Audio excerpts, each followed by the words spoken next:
आता 100% राजूदादा गावडे आणि आमच्या ताई 100% निवडून येणार. माझं मन एकदम भारावून गेलं. मला खूप आनंद वाटला. आणि कारण प्रत्येकाच्या भावना असतात, पण खरं तर प्रत्येक धर्माचे शिक्षण ही आदर्श शिकवण ही आदर्श होते. त्यांचे विचार खूप चांगले आहेत. मग आपण ते कुठपर्यंत नेले पाहिजे ही खरं तर आपलं काम असते. खरं तर आपण आज सगळ्याच जण आलो, आपण देवाचं दर्शन घेतलं. त्यांचे विचार फक्त तुमच्या मनामध्ये आहेत. त्यांचे विचार आहेत शांत माणसाने कुठली म्हणजे असंहिता केली नाही पाहिजे, शांत राहिलं, संहिता नाही केली पाहिजे, डोकं शांत राहिलं पाहिजे, घरात वातावरण शांत ठेवलं पाहिजे, समाजामध्ये आपण आदर्शवत राहिलं पाहिजे. छोट्या छोट्या गोष्टी आहेत. कोणाला आपण बुडवलं नाही पाहिजे, कोणाचा आपण अपमान नाही केला पाहिजे, कोणाच्या मनाला आपण किती ठेस लागून नाही दिले. हे छोट्या छोट्या गोष्टी, जे हाती काम घेतलंय ते आपण 100% केलं पाहिजे. तुम्ही आता सगळ्यांनी हाती निवडणुकीत घड्याळाचं काम घेतलेले आणि ते 100% मनापासून करा, एवढी माझी खात्री आहे. आणि आमच्या ताईंनी सांगितलं आता की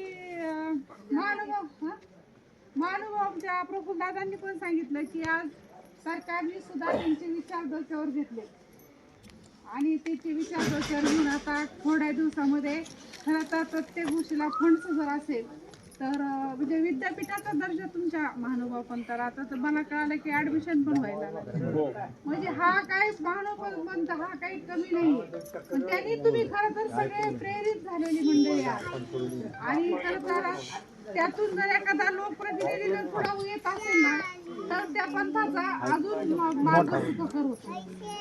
आणि म्हणून त्यामध्ये ग्रामपंचायत मधून तुमच्या पिंपळखेड मध्ये समजा एखादी योजना आणायची असेल तर ग्रामपंचायतून पंचायत समितीला गेलं पाहिजे, पंचायत समितीतून जिल्हा परिषदला गेल्या पाहिजे, जिल्हा परिषदेमधून शासनाकडे गेलं पाहिजे. त्यासाठी कर्तव्यदक्ष प्रतिनिधी लागतात. आणि तसे आमच्या तात्यांनी 5 वर्ष गावचं सरपंच पद भूषवलं, चांगली पतसंस्था चालली. ताईंना जरी काही अनुभव नसला तरी ताईंच्या पाठीमागे खंबीरपणे उभे आहेत. सावलीसारखे ते उभे राहणार आहेत. आपल्या भागातलं खऱ्या अर्थानं ते काम करणार आहेत. आणि कुठल्या गोष्टीत असू द्या, पंचायत समितीतून हे जिल्हा परिषदेमध्ये पत्र गेल्याशिवाय काम होत नाही. महाराष्ट्र राज्यामध्ये पुणे जिल्हा परिषद ही एक शासनाच्या मागे म्हणजे विधान परिषदेच्या मागे एक आपली जिल्हा परिषद खूप मोठं तिचं बजेट आहे.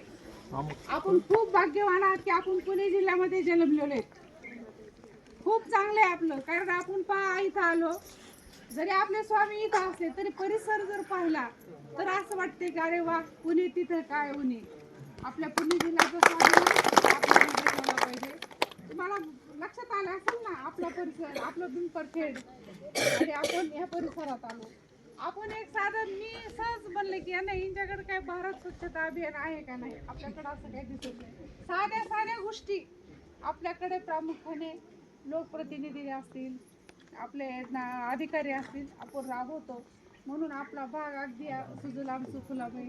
वळसे पाटील साहेबांच्या माध्यमातून आपल्याकडे कारखाने आहेत, ऊस आहे, पाणी आहे आणि बँका आहेत, सगळ्या गोष्टी आहेत. म्हणून आपण आर्थिक आपलं स्तर उंचवलेलं आहे. आणि त्यांचे प्रतिनिधी म्हणून आमचे राजेंद्रदादा गावडे आणि आमच्या कडताई जाणारे चांगल्या माणसाचे प्रतिनिधी आपण खरं तर आपण निवडून दिलं पाहिजे. आणि आपण सगळ्याला आता निवडणूक लागेल, मला वाटतं आपण इकडे फिरतोय पण आचार लागायला बसली तेव्हा आपल्याला खरं तर आपलं उद्दिष्ट आणि साध्य ह्या दोन्ही गोष्टी आहेत की आपल्याला देवदर्शनही करायचं